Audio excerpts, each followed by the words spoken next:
Okay, so today we are going to be talking about the Reggio Emilia project, which is a type of classroom for preschoolers. So, the history and culture.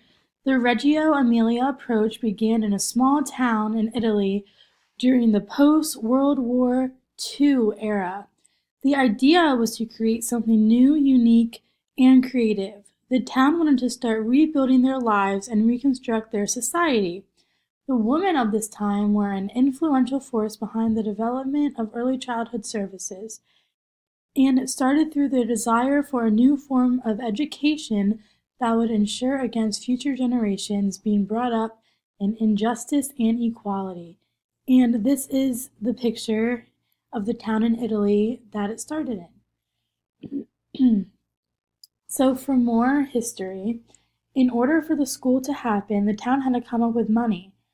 And they started off by selling horses, trucks, and even big tanks.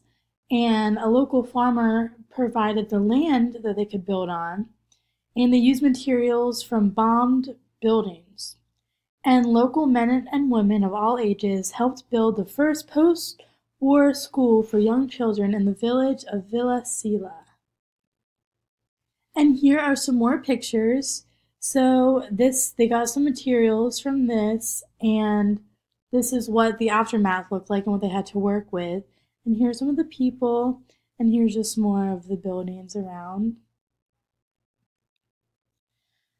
So the philosophy, they value the child as strong, capable, and resilient, rich with wonder and knowledge, and every child brings deep curiosity and potential.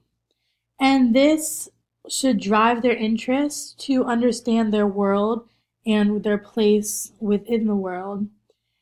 And it is an approach to teaching and learning and advocacy for children. And it's its most basic form that it just challenges them. So the design, it is believed that students must be very active in the classroom for any type of learning to occur. The teachers are trained in visual arts, and they use media and other systems in their classroom to encourage expression among children. Teachers try to make the environment rich in student possibilities, letting the students work in small groups, and the atmosphere is said to be of joy and playfulness.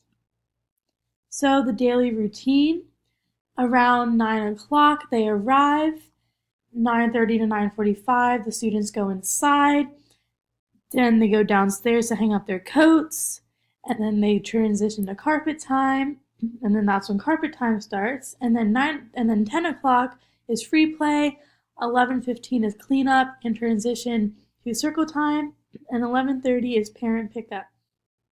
And that is everything about the Reggio Emilia project.